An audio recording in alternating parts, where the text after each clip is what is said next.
Right, we're going. We're live. We started. No, We're starting. probably a bit quiet though. Yeah, let's speak up. Let's be loud and proud about JustCauseCast Hello. and our New Year's Sherlock special. Yeah. It's very exciting. Did everyone watch? By everyone, I mean just you, Craig. Yes. Did you watch the New Year's Sherlock special? I did watch the New Year's special of Sherlock. It was good. Ooh, so we're not gonna have any follow up or introduction for this episode. We're just gonna jump right in there. Yep. Hit the ground running, and we're going to talk about our thoughts on the New Year's Sherlock special. Let's get deducting. We're gonna get deducting. Right. So, what do you think, Craig? It was good overall. Bits and bobs really. Bits and bobs. Bits and bobs. So overall, I thought it was good at the start, and then towards the end, it kind of got a bit confusing for everybody. Yeah. Well, I mean, so for those, if you've not watched Sherlock, don't listen to this podcast because we're just going to be talking about Sherlock for an hour. Well, not just Sherlock, with every aspect of Sherlock Holmes as well. So if you have any, primarily Sherlock. but if you have a brief interest in Sherlock Holmes, it might appeal to you. Yeah. But there's going to be a lot of spoilers. Yeah, there will be. So if you've not watched the New Year's special, also don't listen to it. Probably a good idea. But when did you first? So what's your life with Sherlock? My life with Sherlock. Your life with Sherlock. My life with Sherlock. I can't really pinpoint the dawn or genesis of my Sherlock exposure. Okay. But I don't know. Probably. Was Sherlock your first experience with it, or did you read I don't think books so. before that? The books came after I started watching Sherlock, but Right. I was aware of Sherlock Holmes because did the films come out? I have no idea. I feel like the film and Sherlock came out at a very similar time. Yeah. It was at least within a year of each other. Yeah. They were both out. I suppose. Who knows? House, I probably watched that first. That's based on Sherlock Holmes, which we will talk about later. We will. I think that was possibly the first exposure to. Although if you were just watching House and had no knowledge of Sherlock, you wouldn't know it was Sherlock related. No, you wouldn't. Weird. It's very Weird. very hidden. Yeah. Little hints here and there. It's cool. So let's talk about the New Year's special. Yeah. For those who haven't watched Sherlock up to now, basically all of the books happened. All of the books. Yeah. And now we're at this point where we're in between seasons of Sherlock, because Sherlock takes a bajillion years to make. It's like Benedict Cumberbatch's fault. Yeah. And Martin Freeman. They're too busy. Yeah, they are too shooting other busy. things. So this New Year's special was billed. It was billed as a standalone episode. It was billed as a Victorian special secret Yes. episode thing that was just going to be on its own and was going to give us an insight into what Sherlock would be like if it was set when the it's Sherlock supposed to be. Holmes stories were set. Now that didn't quite ring true. No. There ended up being quite a lot of tie-ins with the previous 3 series of Sherlock. Now, the previous 3 series of Sherlock culminated with Moriarty being possibly alive. Again. Now, he shot himself in his face, so by all accounts, he should be dead. Yes. Craig, you're a doctor. If you shoot yourself in the head, Yes. do you die? You're more than likely to be dead. Okay. Yeah. In Fight Club, they didn't die. True, but that's Fight Club. Okay. We'll leave that not to real one life. side. So, this episode was about a very similar case where there was an abominable bride who shot herself and then came back to life and started killing husbands, effectively. Yes, it was very set up. It was good. Yeah, it was good. It was spooky. It was A very little bit- spooky. little bit spooky. It was good. I love that. The setting was very good. Costumes were great. Quite a lot of it was filmed in Bath, which I have some familiarity with. That's cool. So it was a good episode. It was confusing. It was effectively Inception, Yeah, it was. but Sherlock-fied. Sherlock Inception. Yeah. So do you want to give a little bit of a run through of the events? The events. Give it a bit of a the breakdown. episode. Yeah. I've forgotten. You forgot it already. Was it start off with the bride, or does it start off with Yeah, it starts off with her like on a pointing balcony, at people like, and outside a saying window? "you"? Is that what she says? Yeah, You. something like that. It's fishy voice. Trying to cause havoc. Yeah. Then she shoots herself. Then in the next scene, she appears again with a what's that called? A veil over her face. Yeah. Kills her ex-husband. Yeah. And then Everyone thinks she's come back from the dead. Come back from the dead, yeah, exactly. Killed someone. But then we jump to Sherlock. Yes, who's probably looking for a case as always. Yeah, always looking for a case, always fixing, always jonesing for a case. So it's good because it's Victorian, so they're all in time appropriate costumes. Yeah, it's kind of taking it back to what Sherlock is. Yeah. What kind of Rex kind of want sort of now and again. Yeah. Like the modern twist on it is excellent. It's brilliant. It is good, but like it's nice to see like sauce kind of references and things like that. But that's nice to see in the new twist as well. Yeah, which there are plenty of. So Sherlock investigates this case. Then we find a little bit more about the bride. We find a little bit more about Sherlock's methods. Yes. In the past, which are a little bit different with modern day methods. And it kind of focuses on Watson again. Like it's back to the start before he's met Sherlock. Yeah, exactly. And it's kind of it's like a really mirrored image of the first episode, the Study in Pink. Yeah, episode. it is. Like how he meets him in like obviously meets him in a lab, but it's obviously a morgue. And he's like doing his classic. My name is Sherlock Holmes, and 221B Baker Street. Yeah, and the Molly, is that her name? Yes. Molly is a guy. Yeah, she is. For some reason. And then, so we go through that. We go through the sort of introduction to the two characters. It jumps forward. They must have solved some cases together. And they are presented with this case by Lestrade. Yes. Who comes in and says that he has seen a ghost. Yeah.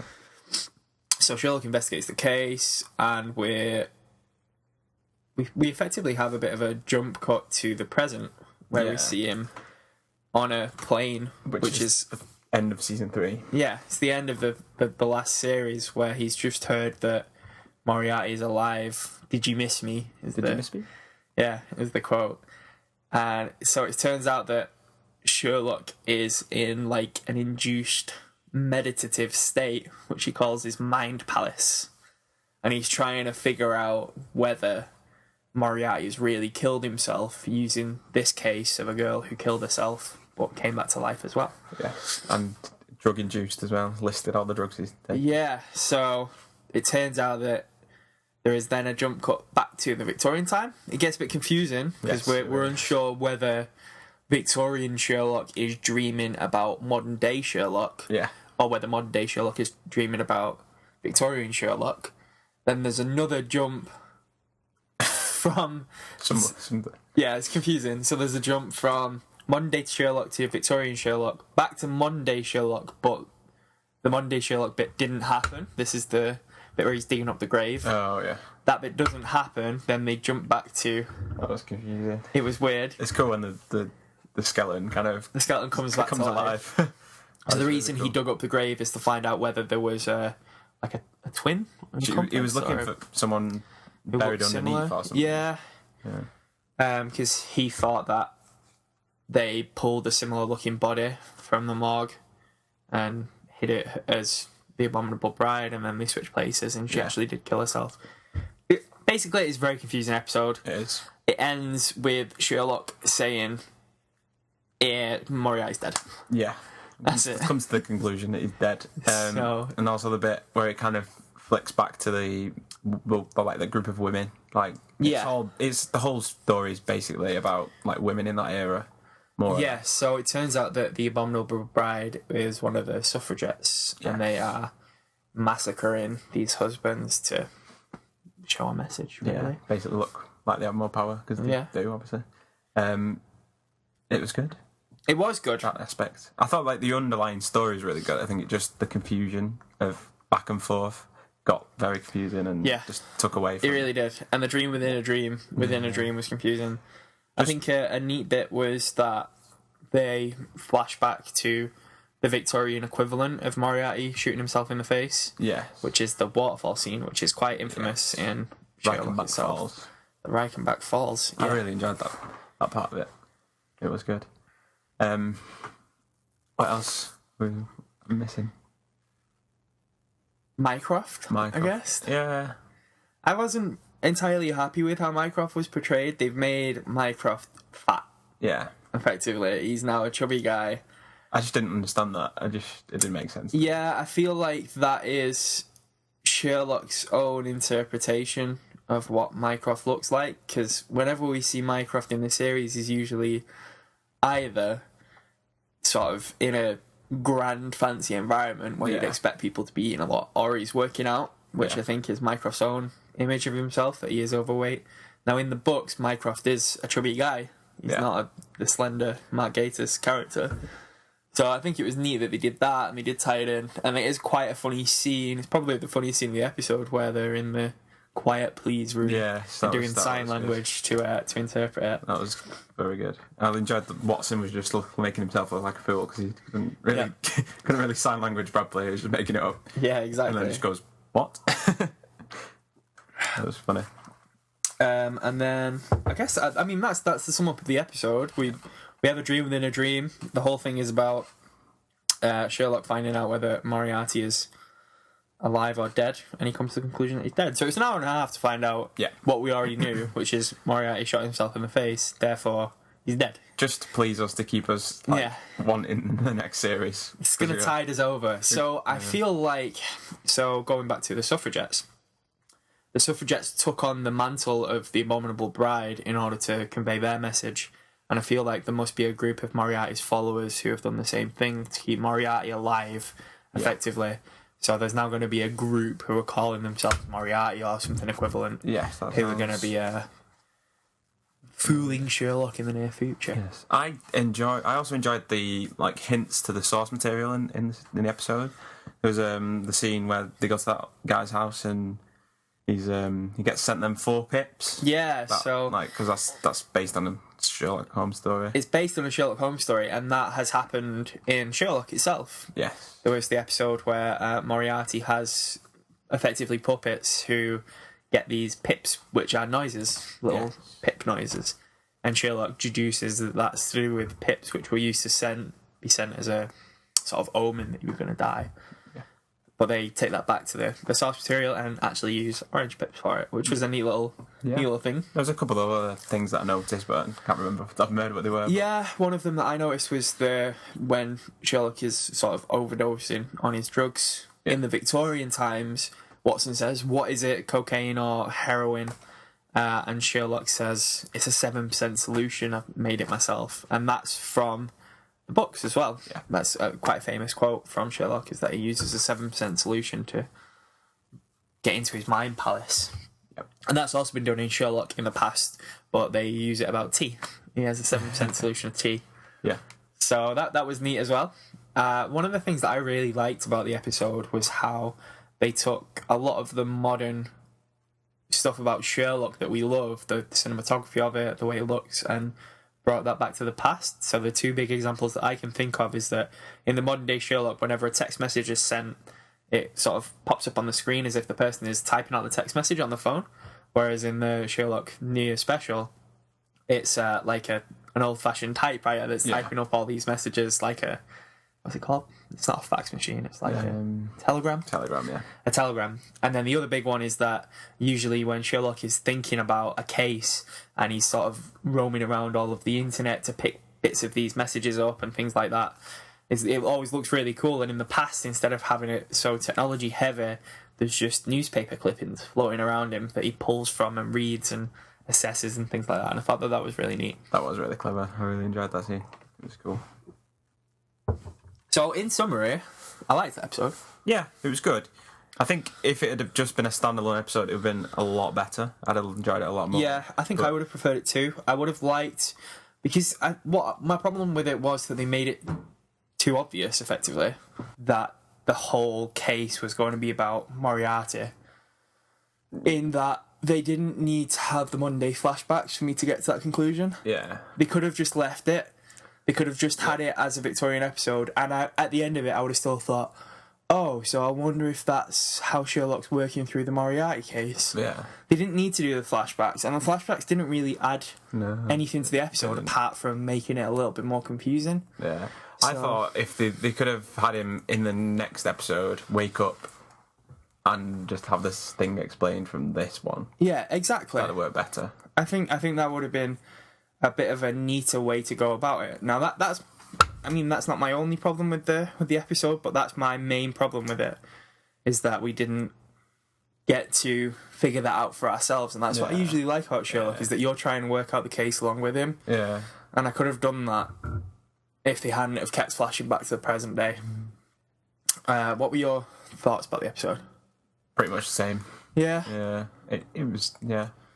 It was good, and I loved the way it was shot. I thought it was a beautiful episode, and it was probably, I'd go as far as to say it was probably the best thing on television over the Christmas period, at least on the terrestrial channels. Definitely. So it was great, and it was Sherlock, and it felt like Sherlock, but I would have just rather had the modern day bits cut out. I mean, I know you would have lost the whole Inception style dream within a dream thing if you would have done that, but personally, I think that the dream within a dream stuff didn't really add anything to it, and they could have still kept in the Reichenbach Falls bit. Yeah, that could have still worked. Yeah, and it really could have. Like, well, Moriarty was in it anyway. Yeah, like they didn't have to work out whether he was dead, and then he could have just killed him on the falls or something. Exactly. So that's it really. Even if at the very end of the episode he wakes up from his mind palace on the plane, and he's like, "Oh, yeah, Moriarty's dead." That would would have been fine. Yeah. That would have been fine too, but it was a little bit forced down your throat that this was him trying to work out whether Moriarty's dead or not. I think I'll watch it again soon though. Yeah, I think it needs to be watched again, to be honest, to fully wrap your head around it. Now, you've watched all of Sherlock? Yes. What have been your thoughts about Sherlock so far? It's really good. Like from start to finish, it's excellent, consistent. Just a really enjoyable watch. It is. Like, it is. If you're like scouting around Netflix or anything like that for a TV show to watch, then that's kind of a go-to. It's a good go-to, and it is definitely something that you can watch again and again. Yeah, definitely. Like I've probably watched them 3 or 4 times over. Yeah. Yeah. Especially now, it's a good time to jump on because the new series, you don't have to wait as long now. Well, I imagine it's still going to be 2 years, right? I think they start filming in spring, don't they? I think so. This year, so they could have episodes out for next year. Yeah, well, the problem is when Sherlock started, both Martin Freeman and Benedict Cumberbatch weren't exactly the most well-known stars. No, they were just kind of setting up. If anything, Martin Freeman was probably a little bit more famous than Benedict Cumberbatch was. He was in The Office, which was a huge cultural phenomenon. Exactly. So it's strange to see. I think a similar thing has happened with X-Men, with Jennifer Lawrence going above and beyond what she's in. And something similar has happened to Sherlock in that Benedict Cumberbatch is now a superstar. Yeah. He's going to be in Marvel films now, and I think that's going to push back filming a lot. He was in The Hobbit, which... They've released images of They have released images of Doctor Strange. It looks amazing. Doctor Strange is one of my favourite Marvel superheroes. I'm very excited for that. He's not in enough these days, as far as I know. No. He used to be quite a big name in the Marvel world, but he's not had his own... Has he had his standalone series recently? I think he's got one out at the minute, but that'll just be Marvel pushing it for the film. Yeah, it makes sense for him to bring it out now. He's been in a couple of events. He was in... what is it called? Original Sin. Right. Yeah, I know. He was quite a big character in that. That was quite good. I enjoyed reading that. Yeah, so... But anyway, enough about Doctor Strange. More Benedict Cumberbatch. I watched The Imitation Game again. Oh yeah, I love The Imitation Game. Yeah, I think it's really good film. I enjoyed it the first time, but I didn't enjoy him as much. Right. I enjoyed him a lot more the second time he was in it. This is a bad day to record a podcast.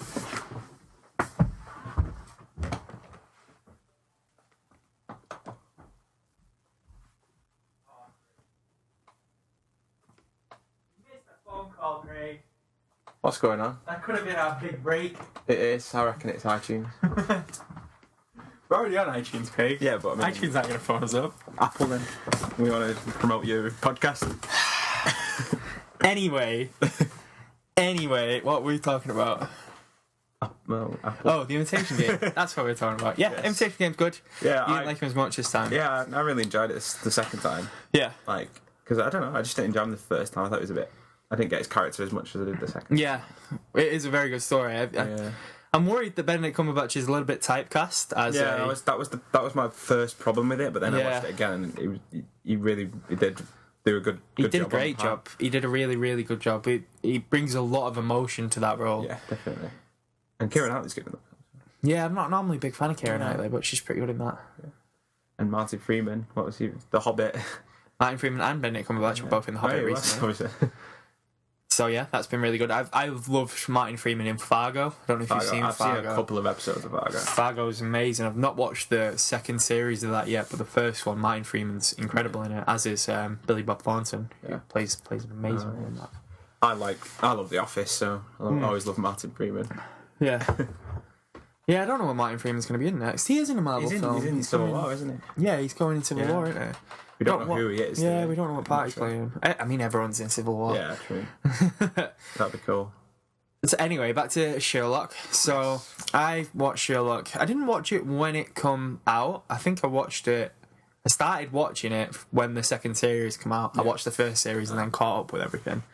And then it was always the dreaded 2-year gap between series It's been a while. Which is a long, long time. I've watched it from the start. Yeah, I remember watching right from the start. Because like I said, I was into Sherlock Holmes. Yeah. Like, I don't remember when, but I was definitely into him before this came out. Right. I was excited for it, and I do remember watching it. Now, the first two series are probably both my favourite series of Sherlock.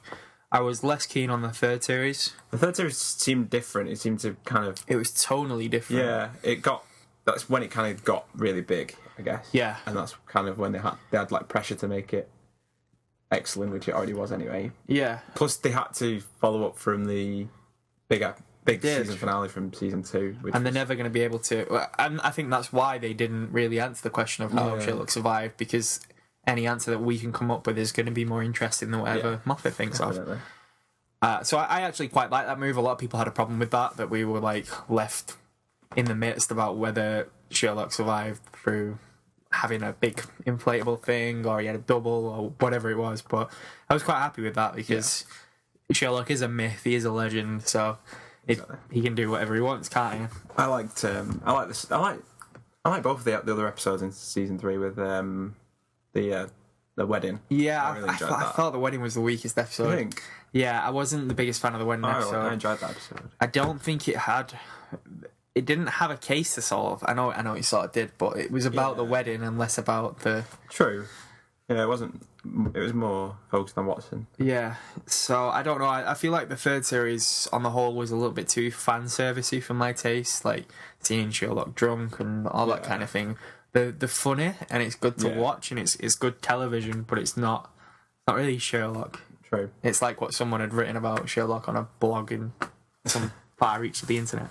Third episode I thought was really strong. I would have liked Magnuson to have been a more prominent part in the previous 2 episodes. I understand that they sort of did a similar thing with Moriarty where hints were dropped that he was going to be there. But because Magnuson doesn't have as big of a name as Moriarty, he's not someone who's mega familiar to someone who hasn't read Sherlock before. Is it Mortensen or something? Something like that. It's a similar name in the books. And he just sort of appeared in the third episode and was this huge villain who outmatched Sherlock far and away, was way more intelligent than Sherlock was, so all Sherlock could do was shoot him in the head. Yeah. So he didn't really care. Yeah. Now, I thought that was a great episode. Magnuson is a really good villain. I would have loved to have seen him more. The bit where he's flicking Watson in the face. Yeah, that was like right at the end, wasn't it? Great, yeah. Really, really, really I enjoyed the like where they hack into his building. Yeah. That was clever. Yeah. And then I like the scene where where Sherlock gets shot and he kind of has to go and figure out... I think that's my favourite scene out of the entirety of Sherlock, is there's a scene where Sherlock is shot by Watson's wife. Yeah. And he has to work out the best way to fall in order to survive. Yeah. And so he's racing around his mind palace, talking to everyone that he's ever met, Moriarty included, to figure out the best course of action to survive this shooting. Yeah, I love the bit where he's talking to Mycroft about which gun. He's like, you idiot, you don't need to work out which gun. Yeah. It's really, really good, and that's filmed beautifully. Yeah. It's amazingly shot. I don't think I've seen a scene in television that's quite as good as that. I enjoyed the bit after that where they go to the houses with the false fronts. Yeah, that's cool as well. That is cool. So yeah, we're both big Sherlock fans. Yeah. Going as far as Craigie went as Sherlock Holmes to a fancy dress party we were at recently. I did, yeah. It's good fun. It was really good fun. What did you say? What was your introductory line? My introductory line? The one that you put on Instagram? Oh, it's Sherlock Holmes and the address is 221B Baker Street. Yep. And he slightly changed it for the Victorian one, doesn't he? He says 221B. 221B. Yeah. Yeah, he does. So we've both watched Sherlock. Yes. Have we both watched Sherlock Holmes, the Robert Downey Jr. flavoured Yes. films? Now, what do you think of those? I've recently just watched this weekend. I've watched them again. Okay. In prepreration for today's special I episode. really wanted to watch more Sherlock Holmes because I was in the mood. I watched them again, and I remember the first time I watched them, I thought I was quite impressed with them. They were like, I liked them. They are really, really good films. But like watching them again, I'm thinking this isn't really Sherlock Holmes. Right. It is a bit actiony for my liking. Too much action. He's fighting a bit too much. He's not using his mind as much as he does. Yeah. It's enjoyable, really enjoyable. They're like, it's a good popcorn flick, isn't it? Yeah, both films are very good stories, but they just don't. They're not. It's not strictly Sherlock Holmes. Yeah, I think I preferred Game of Shadows, to be honest. Yes, I was thinking this. Yeah, well, Moriarty, isn't it? Yeah, and Moriarty's really well played. Yeah, he really is. He's much more similar to Buck Moriarty. Yeah, he is a Cambridge professor. Cambridge, yeah. One of them, maths professor there. Yes. Who just outwits Sherlock at every turn, really. Yeah. He's a really good character. He's a lot more, like, reserved than the Sherlock Moriarty. He's just bonkers. Yeah. Which is odd. But yeah, I enjoy it. They're really good films. Yeah. I think everyone loves these scenes, but the scene where he's working out where to punch. The boxing scene. The boxing scene is great. Physical recovery, 6 weeks. Yeah. Psychological recovery, 6 months. Yeah. It's honestly, that's if you've not seen that film, I think it would be worth just watching that scene. Yeah. I'm sure you can find it on YouTube. Definitely worth watching. Because that's really well shot and it's well acted and it's everything about it is great, and I wish they would have done more of that. But yeah, like they kind of did it. Because I think they knew how good it was in the first one. They brought it more into the second one, and they both do it in Moriarty and Sherlock. Both do it, don't they? They both work out their. And you can see that in the final scene where they're fighting. Yeah, the Rack and Back Files. Yeah, which is really good. Now they are bringing out a third Sherlock Holmes film. Have they actually confirmed it? I don't know if it's been confirmed. I know it's been in the pipeline for a while. I remember that it's been a while since the last one. As Craig knows, I've met Robert